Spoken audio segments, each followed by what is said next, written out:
रुद्र हे सूर्य आहे, उमा त्यांची प्रभा आहे. रुद्र हे फूल आहे, उमा त्यांचा सुगंध आहे. रुद्र यज्ञ आहे, उमा त्यांची देवी आहे. वास्तविक सृष्टीच्या मुळातच दोन तत्व आहेत. शिवशंकर कृपाळू, दयाळू आणि मायाळू आहेत. त्यालाच उमा महेश्वर असंही म्हटलं जातं.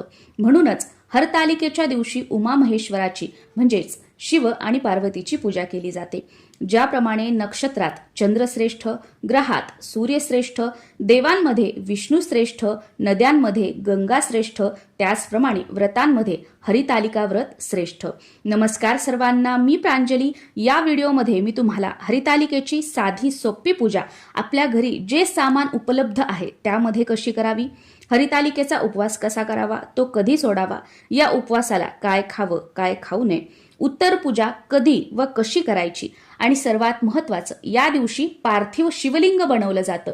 तर हे शिवलिंग बनवण्यासाठी तुमच्याकडे वाळू नसेल तर ते आपण घरच्या घरी कसं बनवू शकतो, आणि ते शिवलिंग आपण तांदळाने बनवणार आहोत तर नंतर त्या तांदळाचं कसं करायचं, त्या तांदळाला शिवलिंगाचा आकार कसा द्यायचा, हे तर तुम्ही आता व्हिडिओमध्ये बघितलेलंच आहे. पुढे पण तुम्हाला सविस्तर बघायला मिळेल. सुरुवात आपण करूया की हरितालिका पूजेसाठी साहित्य काय लागणार आहे. पूजा मांडणीसाठी चौरंग किंवा पाट, वस्त्रमाळ ज्याला बरेच जण कापसाचे वस्त्र किंवा कापसाची माळ म्हणून सुद्धा ओळखतात. एक वस्त्रमाळ न रंगवलेली पांढरी असायला हवी आणि 2 वस्त्रमाळी या हळदी कुंकाने रंगवलेल्या असाव्या. पांढरी वस्त्रमाळ शिवलिंगाला अर्पण करायची आहे आणि 2 रंगवलेल्या वस्त्रमाळी सखी आणि पार्वती यांना अर्पण करायचे आहेत. तुपात भिजवलेली फुलवात आणि निरांजन हवं असणार आहे आरती करण्यासाठी, आणि 2 लांब वाती एकत्र जोडून तेलामध्ये लावून आपल्याला तो दिवा लावायचा आहे. तो आपल्याला पाहिजे आहे जो आपण दीपपूजन करून, दीप प्रज्वलित करून त्यांच्या अग्नीने हे पूजन करणार आहोत. याचबरोबर काडी डबी लागणार आहे, विड्याची पानं लागणार आहेत, 5 सुपारी, 5 हळकुंड, 1 रुपयाची 5 नाणी, खोबऱ्याचे 5 तुकडे, खारीक 5, पांढरी फुलं किंवा अजून कोणत्या रंगाची जी फुलं असतील ती लागणार आहेत, गजरा लागणार आहे सखी पार्वतीला अर्पण करण्यासाठी. त्याचबरोबर या पूजेमध्ये सर्वात महत्त्वाच्या असतात त्या म्हणजे पत्री. पत्री म्हणजे झाडांची पानं, फळाच्या झाडांची पानं किंवा फुलांच्या झाडाची पानं. ही 5 प्रकारच्या झाडांची असू शकतात, 16 प्रकारच्या झाडांची असू शकतात किंवा 21 प्रकारच्या झाडांची असू शकतात. पण शक्यतो 16 प्रकारच्या झाडाच्या ज्या पत्री असतात त्या तुम्हाला हरतालिकेच्या पूजेच्या वेळेस पूजा साहित्याच्या दुकानामध्ये सुद्धा इझिली मिळून जातात. नाही मिळाल्या तर अगदी 5 प्रकारच्या पत्री तुमच्या घराच्या आजूबाजूला, तुमच्या घरी जिथे कुठे उपलब्ध आहेत फळ झाडांच्या, फुल झाडांच्या, त्या तुम्ही घेऊ शकता. पुढे मी तुम्हाला नावं सुद्धा सांगणार आहे की कोणत्या कोणत्या झाडाच्या पत्री आपल्याला घ्यायच्या आहेत. याचबरोबर वाळू लागणार आहे शिवलिंग बनवण्यासाठी. पण बघा, प्रत्येकालाच वाळू मिळेल असं नाही. जर तुम्हाला वाळू नाही मिळाली तर तुम्ही तांदूळ सुद्धा घेऊ शकता, फक्त ते अखंड असावेत. त्या अखंड तांदूळाचं आपल्याला शिवलिंग बनवायचं आहे. याचबरोबर पाणी लागणार आहे, दूध किंवा पंचामृत या दोन्हीपैकी तुम्ही काहीही घेऊ शकता. याचबरोबर नैवेद्यासाठी काही फळं लागणार आहेत किंवा दूध साखर, खडी साखर, पेढा याचा सुद्धा तुम्ही नैवेद्य दाखवू शकता. सखी पार्वतीच्या पूजेसाठी हळदी कुंकू आणि त्यांची ओटी भरण्यासाठी ओटीचं साहित्य आठवणीने घ्यायचं आहे. कुमारिका मुली चांगला पती मिळावा यासाठी हे व्रत करतात, आणि सौभाग्यवती महिला पतीला दीर्घायुष्य लाभावं यासाठी हे व्रत करतात. बऱ्याच महिलांचा प्रश्न असतो की कितव्या वर्षापासून मुलींना हे व्रत करायला सांगायचं. आमच्या भागामध्ये किंवा स्पेशली माझं सांगायचं झालं, माझ्या कुटुंबामध्ये सासरी असेल किंवा माहेरी असेल, आम्हाला कळतही नव्हतं तेव्हापासून आम्ही सर्व बहिणी किंवा मुली हे व्रत करतो, आणि माझी मुलगीही तिला कळत नव्हतं तेव्हापासून हे व्रत करते. म्हणजे आम्हाला जेव्हा कळतही नव्हतं तेव्हापासून वर्षामध्ये 2 ज्या मोठ्या एकादशी असतात, कार्तिकी एकादशी आणि आषाढी एकादशी, महाशिवरात्री आणि हे हरतालिका व्रत आम्ही तेव्हापासून करतो. त्यामुळे हे व्रत सुरू करण्यासाठी वयाचं कोणतंही बंधन नाहीये. हरतालिकेच्या दिवशी सकाळी लवकर उठायचं आहे, देवपूजा करून घ्यायची आहे, आणि देवपूजा झाल्यानंतर तुळशीची पूजा करूनच हरितालिकेचं पूजन करायचं आहे. नाहीतर देवपारुषे आणि तुम्ही हरितालिकेचं पूजन करताय याला काहीही अर्थ नाहीये. पूजा मांडणीसाठी जोही काही पाट घेतला असेल, चौरंग घेतला असेल, त्यावर वस्त्र अंथरून घ्यायचं आहे. पाटाभोवती, त्या चौरंगाभोवती रांगोळी काढून घ्यायची आहे, आणि सुरुवात ही आपल्याला दीपपूजनाने करायची आहे. सुरुवातीला दिवा लावून घ्यायचा, एक तुपाचा आणि एक तेलाचा. त्या दोन्ही दिव्याला हळदी कुंकू लावून घ्यायचं, अक्षता अर्पण करायच्या आणि नमस्कार करून पूजनाला सुरुवात करायची. संकल्पामध्ये मी माझ्या पतीच्या दीर्घायुष्यासाठी आणि माझ्या कुटुंबाच्या सुख शांतीसाठी, कल्याणासाठी हे व्रत करत आहे, हा उल्लेख आवर्जून करायचा आहे. दीपपूजन झाल्यानंतर वाळूचं शिवलिंग तुम्हाला बनवून घ्यायचं आहे. वाळू नसेल तुमच्याकडे शिवलिंग बनवण्यासाठी तर तुम्ही तांदूळ सुद्धा घेऊ शकता आणि तांदूळाचं शिवलिंग बनवू शकता. वाळूचे किंवा तांदूळाचे शिवलिंग बनवताना जो निमुळता भाग असतो, ज्याला जलाधारी म्हटलं जातं, ती उत्तरेकडे येईल अशा प्रकारे आपल्याला शिवलिंग तयार करायचे आहे. त्यानंतर सुरुवात आपल्याला गणेश पूजनाने करायची आहे.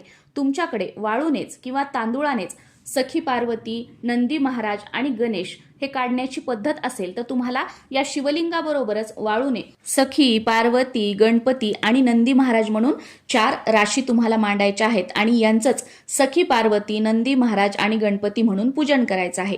बाकी तुमच्याकडे गणपती स्वरूप सुपारी घेण्याची पद्धत असेल तर ती घेतली तरी सुद्धा चालेल किंवा तुमच्या देवघरातील गणपती बाप्पाची मूर्ती तुम्ही घेतली तरी सुद्धा चालेल. 2 विड्याचे पानं घ्यायचे, त्यावर थोडेसे तांदूळ, त्यावर हळद कुंकू अर्पण करायचं आणि देवघरातील तुमची जी गणपती बाप्पांची मूर्ती आहे ती तुम्हाला त्यावर ठेवायची आहे. किंवा तुम्हाला सुपारी गणपती बाप्पा स्वरूप घ्यायचे असतील तर ती सुपारी ठेवायची आहे आणि जर तुम्ही वाळूचेच गणपती बाप्पा रास तुम्ही ठेवलेली असेल तर त्या राशीचीच तुम्हाला पूजा करायची आहे. गणपती बाप्पांची मूर्ती ताम्हणामध्ये घ्यायची, सुरुवातीला त्यांच्यावर अभिषेक करायचा, स्वच्छ पाण्याने, पंचामृताने, परत स्वच्छ पाण्याने ओम गण गणपतये नमः हा मंत्र म्हणत अभिषेक करायचा, त्यांना स्नान घालायचं. त्यानंतर ती सुपारी किंवा ती गणेशाची मूर्ती स्वच्छ पुसून घ्यायची, जागेवर ठेवायची, त्यांना हळद कुंकू अर्पण करायचं, लाल फूल असेल, दुर्वा असेल तर त्या अर्पण करायच्या, काहीतरी गोडाचा, साखरेचा किंवा गुळखोबऱ्याचा नैवेद्य दाखवायचा आहे. वस्त्रमाळ वगैरे बनवलेली असेल तर ती सुद्धा त्यांना अर्पण करायचं आहे आणि धूपदीप ओवाळायचा आहे. आणि हो, एक गोष्ट लक्षात घ्यायची, जो तेलाचा दिवा आपण लावलेला आहे ते आपण अग्निदेवता म्हणून लावलेले आहेत, त्यामुळे तेलाच्या दिव्याने या देवांना ओवाळायचं नाहीये. जे आपण तुपाचं निरांजन लावलेलं आहे त्यानेच देवांना ओवाळायचं आहे. कारण मनुष्याला म्हणजे आपल्याला तेलाच्या दिव्याने ओवाळलं जातं आणि देवांना हे तुपाच्या दिव्याने ओवाळलं जातं, त्यामुळे कधीच तेलाच्या दिव्याने देवांना ओवाळू नका. आणि जर वाळूची रास किंवा तांदळाची रास तुम्ही गणपती बाप्पा स्वरूप मांडली असेल तर एक फूल घ्यायचं, त्याने सुरुवातीला पाणी शिंपडायचं, त्यानंतर पंचामृत किंवा दूध जे काही तुम्ही घेतलं असेल ते शिंपडायचं, त्यानंतर त्या राशीला हळद कुंकू अर्पण करायचं, धूपदीप दाखवायचं, फुलं, दुर्वा ज्या काही तुम्ही घेतल्या असतील त्या अर्पण करायच्या आणि त्यांनाच तुम्हाला नैवेद्य दाखवून धूपदीप ओवाळून घ्यायचं आहे. गणेशाचं पूजन झाल्यानंतर शिवलिंगाचं पूजन करायचं आहे. शिवलिंगाची पूजा करताना फुलाने सुरुवातीला पाणी शिंपडून घ्यायचं, त्यानंतर दूध किंवा पंचामृत जे तुम्ही घेतलं असेल ते शिंपडून घ्यायचं, परत स्वच्छ पाणी शिंपडून घ्यायचं. इबूत ज्याला पांढरं भस्म सुद्धा म्हटलं जातं ते अर्पण करायचं आहे. वस्त्रमाळ म्हणजे कापसाचे वस्त्र शिवलिंगाला अर्पण करायचे आहेत. जे काही पांढरे फुलं तुम्ही घेतलेले असतील ते अर्पण करायचे आहेत आणि त्यानंतर आपल्याला सखी पार्वतीचं पूजन करायचं आहे. सखी पार्वतीच्या मूर्ती घेण्याची पद्धत तुमच्याकडे असेल तर त्या मूर्तीखाली थोडेसे तांदूळ टाकायचे आहेत, त्यावर हळदी कुंकू अर्पण करायचं आणि त्यानंतर सखी पार्वतीची मूर्ती त्यावर ठेवायची आहे. बाकी वाळूने बनवण्याची पद्धत असेल तर 2 राशी आपण सुरुवातीलाच मांडलेल्या आहेत शिवलिंग बनवताना. तर फुलानेच राशी असतील किंवा ही मूर्ती असेल त्यावर सुरुवातीला स्वच्छ पाणी अर्पण करायचं, त्यानंतर पंचामृत किंवा दूध अर्पण करायचं, परत स्वच्छ पाणी अर्पण करायचं, हळद कुंकू अर्पण करून घ्यायचं, वस्त्रमाळ अर्पण करायची, गजरा, फूल जे काही असेल ते अर्पण करायचं आहे आणि धूपदीप ओवाळून सखी पार्वतीला नमस्कार करायचा आहे व आठवणीने सखी पार्वतीची ओटी सुद्धा भरायची आहे. त्यानंतर नैवेद्य दाखवायचा आहे. नैवेद्य म्हणून तुम्ही 5 प्रकारचे फळं घेऊ शकता वेगवेगळे, त्याचा नैवेद्य दाखवू शकता किंवा एकच फळ तुम्ही 5 काउंट करून घेऊ शकता, त्याचा नैवेद्य दाखवू शकता किंवा तुम्ही साखर, खडी साखर, एखादा गोड पदार्थ म्हणजे पेढा वगैरे याचा सुद्धा नैवेद्य दाखवला तरी सुद्धा चालतो. नैवेद्य दाखवल्यानंतर आरती करायची आहे. आरती करताना सुरुवातीला गणपतीची आरती आणि त्यानंतर हरितालिकेची आरती करायची आहे.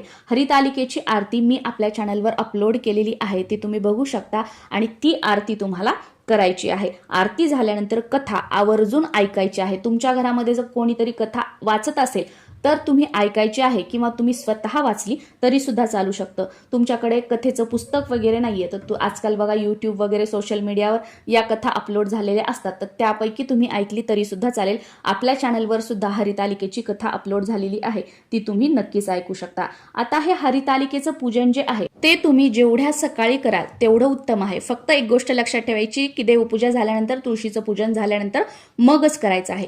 कारण का बघा, सकाळी जर आपण पूजन केलं तर ही पूजा दिवसभर रात्रभर आपल्या घरामध्ये राहील आणि आपल्या घरामध्ये सकारात्मक लहरी तयार होतील आणि त्यामुळे आपल्या घरातील वातावरण प्रसन्न राहील आणि घरातील नकारात्मकता किंवा आपल्या जागेमध्ये वास्तूमध्ये जे काही दोष असतील ते दूर होतील. म्हणून सकाळी केली तर अतिशय उत्तम. पण काही कारणांनी तुम्ही वर्किंग आहात, काही अडचणींमुळे सकाळी पूजन करणं शक्य झालं नाही, तर संध्याकाळचा जो प्रदोष काळ असतो तर तो शिवपूजेसाठी खूप प्रभावी असतो. म्हणून तुम्ही संध्याकाळी प्रदोष काळामध्ये सेवा करू शकता, हे पूजन करू शकता. पण प्रदोष काळातही जर तुम्हाला जमलं नाही तर सकाळपासून ते संध्याकाळी प्रदोष काळापर्यंत कधीही तुम्ही ही हरतालिकेची पूजा केली तरी सुद्धा चालू शकतं. प्रदोष काळ म्हणजे काय? जेव्हा सूर्य मावळतो त्याच्या 45 मिनिटं अगोदर आणि 45 मिनिटं नंतर जो कालावधी असतो त्याला प्रदोष काळ म्हटलं जातं. तर या वेळेमध्ये पूजन करायचं आहे. या पूजेमध्ये सर्वात महत्त्वाच्या असतात त्या म्हणजे पत्री. पत्री ह्या शक्यतो 16 प्रकारच्या घ्यायच्या असतात, ज्या आपल्याला इझिली उपलब्ध सुद्धा होतात. पण 16 प्रकारच्या झाल्या नाही तर तुम्ही 5 प्रकारच्या घेऊ शकता. तर ही 16 प्रकारची झाडं कोणती आहेत, ज्या झाडांच्या आपल्याला पत्री घ्यायच्या आहेत तर ती अशी आहेत: बेलाचं झाड, आघाडा, मधुमालती, दुर्वा, चाफा, कन्हेर, बोर, रुई, तुळस, आंबा, डाळिंब, धोत्रा, जाई, मरबा, बकुळ आणि अशोक. यापैकी ज्या झाडांची तुम्हाला पानं उपलब्ध होतील त्याच झाडांची घ्या. बाकी भेटली नाही, याच्यापैकी 1-2 झाडांची जरी भेटली तर तुमच्या आजूबाजूला, तुमच्या शहरात, तुमच्या गावात, घराजवळ जी कोणती झाडं आहेत फळांची किंवा फुलांची, त्यांची पानं तुम्हाला घ्यायची आहेत. फक्त काय की ती पानं किड लागलेली नसावीत किंवा तुटली फुटलेली, चिरा पडलेली पानं नसावीत, सुकलेली पानं नसावीत. ताजी टवटवीत पानं घ्यायची आहेत. आणि शिवलिंगाला अर्पण करताना सर्वात अगोदर बेलपत्र अर्पण करायचं आहे, त्यानंतर आघाडा अर्पण करायचा आहे आणि मग त्यानंतर जी काही पानं आहेत, ज्या काही पत्री आहेत त्या आपल्याला अर्पण करायच्या आहेत. आणि ही शिवलिंगाची पूजा करत असताना किंवा पत्री अर्पण करताना उमामहेश्वर देवताभ्यो नमः, उमामहेश्वर देवताभ्यो नमः या मंत्राचा जप कंटिन्यू आपल्या मुखामध्ये सुरू ठेवायचा आहे. हरितालिका पूजनाबरोबरच या दिवशी व्रताला म्हणजे उपवासाला सुद्धा खूप जास्त महत्त्व आहे. बरेच जण हे व्रत खूप कडक करतात. या उपवासाला तिखट, मीठ, साबुदाणा, भगर काहीच खात नाहीत. फक्त जे उकडलेले पदार्थ, रताळ वगैरे जे असतं किंवा जी कंदमुळं असतात किंवा फक्त चहा, कॉफी आणि पाणी पिऊन हे व्रत करतात. पण आमच्याकडे तरी एवढं कडक हे व्रत करण्याची पद्धत नाहीये. त्याच्यामुळे तुमच्या शहरानुसार, तुमच्या गावानुसार, तुमच्या भागानुसार उपवास पूजा करण्याला तुम्ही प्रथम प्राधान्य द्या. कारण मी काय सांगते किंवा अजून कोण काय सांगते यापेक्षा तुमच्या कुळामध्ये, तुमच्या कुटुंबामध्ये पिढ्यानपिढ्या कशा प्रकारे हे हरितालिकेचं पूजन केलं जातं, कशा प्रकारे उपवास केला जातो हे तुमच्या घरातील मोठ्या मंडळींकडून जाणून घ्या आणि त्याचप्रमाणे हे व्रत करा, ही पूजा करा. कारण आपापल्या घराण्याच्या ज्या रूढी परंपरा असतात त्या आपण जाणून घेणं, त्या आपण पाळणं आणि त्यानुसारच पुढे आपण व्रतवैकल्य चालू ठेवणं हे आपलं प्रथम कर्तव्य आहे. मी सुद्धा आमच्याकडे जसं पूर्वीपासून चालत आलेल्या पूजा उपवासाच्या पद्धती आहेत त्यानुसारच करते, म्हणून मी तुमच्यासोबत हे शेअर करत आहे. हा महादेवाचा उपवास आहे त्यामुळे भगर तर या उपवासाला अजिबात चालणार नाहीये.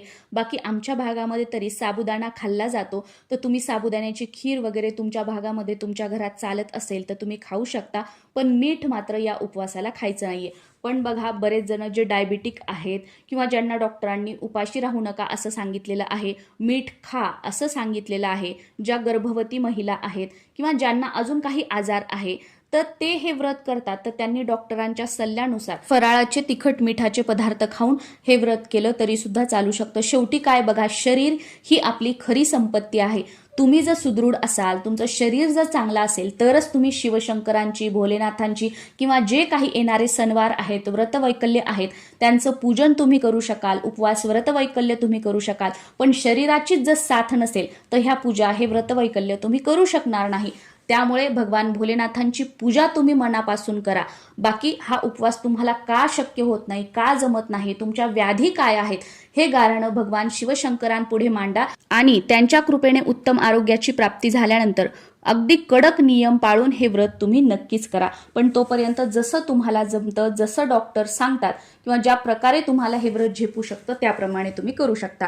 बाकी हे व्रत जे आहे ते फक्त गोड खाऊनच दुधावर, चहावर आणि फळांवरच केलं जातं. रताळे, फळं, चहा, दूध, ज्यूस तुम्ही हे घेऊ शकता. आणि हा उपवास जो असतो तो हरितालिकेचा दिवसभर रात्रभर करायचा असतो आणि दुसऱ्या दिवशी सूर्य उदयानंतर उत्तर पूजा झाल्यावर हा उपवास सोडला जातो किंवा गणपतीची स्थापना झाल्यानंतर नैवेद्य आरती झाल्यानंतर हा उपवास सोडला जातो. तुमच्याकडे जी प्रथा आहे, जी पद्धत आहे त्यानुसार तुम्ही हा उपवास सोडू शकता. उत्तर पूजा करण्यासाठी जिथे आपण पूजा मांडणी केलेली आहे तिथे सुरुवातीला दिवा लावून घ्यायचा, दिव्याला नमस्कार करायचा, पूजेमध्ये कालच्या आपल्याकडून ज्या काही चुका झाल्या असतील त्याबद्दल क्षमा मागायची, या पूजेवर थोड्याशा अक्षदा अर्पण करायच्या, दूध साखरेचा किंवा दही भाताचा किंवा फळाचा जी तुमच्याकडे पद्धत असेल तो नैवेद्य दाखवायचा आहे आणि त्यानंतर ही पूजा उचलायची आहे. तुम्ही वाळूचा महादेव बनवलेला असेल तर ती वाळू तुमच्या घरातील कुंडीतील झाडांमध्ये टाकायची आहे किंवा तुमच्या अंगणात झाडं असतील तर त्या झाडाच्या मुळाशी टाकायची आहे. पण उकिरड्यावर, पायाखाली येईल अशी कुठेही ही वाळू फेकून द्यायची नाहीये. तांदुळाचा महादेव बनवलेला असेल तर ते तांदूळ पक्ष्यांना टाकायचे आहेत.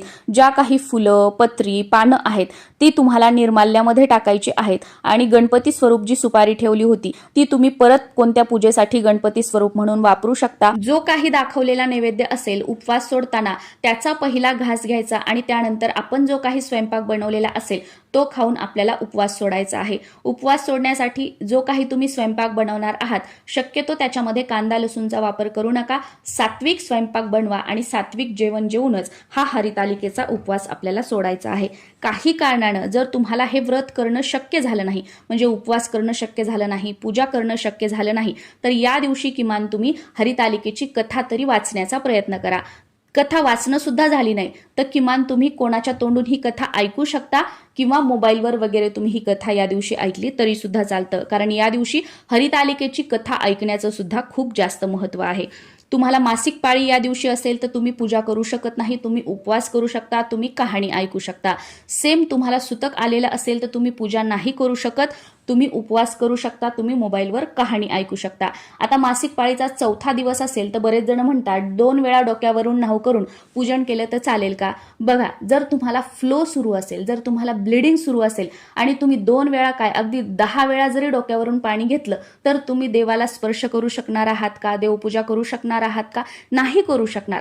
त्यामुळे तुमचा चौथा दिवस असेल, तुमचा 5वा दिवस असेल आणि जर तुम्हाला फ्लो सुरू असेल तर तुम्ही पूजा नाही करू शकणार. तुम्हाला फक्त उपवास करायचा आहे आणि कथा ऐकायची आहे. पण जर तुमचा चौथा दिवस आहे किंवा 5वा दिवस आहे, तुम्हाला फ्लो अजिबात नाहीये, तर अशा वेळेला तुम्ही डोक्यावरून न्हाऊ करून पूजा करू शकता. सखी पार्वतीची आपण ओटी भरलेली आहे. तुमच्या घराच्या आजूबाजूला कुठे देवीचं मंदिर असेल तर दुसऱ्या दिवशी ती ओटी जशास तशी तुम्ही देवीच्या मंदिरामध्ये अर्पण करून येऊ शकता किंवा तुमच्या कुलदेवीच्या मूळ ठिकाणी जेव्हा कधी तुम्ही जाणार आहात तर तिथे अर्पण केली तरी सुद्धा चालू शकते. किंवा तुमच्या घरी तुम्ही सवाष्णींना बोलून हळदी कुंकू त्यांना लावून त्यांची ओटी भरली या सामानाने तरी सुद्धा चालतं किंवा तुम्ही स्वतःसाठी हे साहित्य वापरलं तरी सुद्धा चालू शकतं. तुम्ही सखी पार्वतीची मूर्ती जर घेतलेली असेल तर गणपती विसर्जन करताना त्या मूर्तीचं विसर्जन करायचं आहे किंवा बरेच जण तसंच ठेवतात आणि वर्षानुवर्ष तीच वापरतात. तर तुमच्याकडे जी पद्धत आहे त्यानुसार तुम्ही करू शकता. आणि निर्माल्य वगैरे जे आहे तर नदी किनारी किंवा आता सणावाराच्या याच्यात बघा मोठे मोठे कलश ठेवलेले असतात तर त्यामध्ये तुम्हाला ते टाकायचं आहे किंवा तुमचं शेत जमीन वगैरे काही असेल तर खड्डा करायचा आणि त्यामध्ये टाकायचं. पण या पत्री वगैरे जे आहेत, फुलं वगैरे जे आहेत, जे आपण पूजेमध्ये वापरलेले आहेत ते डस्टबिनमध्ये, उकिरड्यावर वगैरे अजिबात टाकायचे नाहीयेत. आय होप हरितालिका व्रताबद्दल तुम्हाला संपूर्ण माहिती मिळालेली असेल. अगदी सविस्तर मी तुम्हाला सगळं काही सोप्या भाषेमध्ये सांगितलेलं आहे. पण तरी सुद्धा काही प्रश्न पडलेले असतील तर खाली कॉमेंट बॉक्समध्ये विचारा, त्याची उत्तरं देण्याचा प्रयत्न मी नक्कीच करेल. तुम्हा सर्वांना हरितालिकेच्या खूप साऱ्या शुभेच्छा. ओम नमः शिवाय.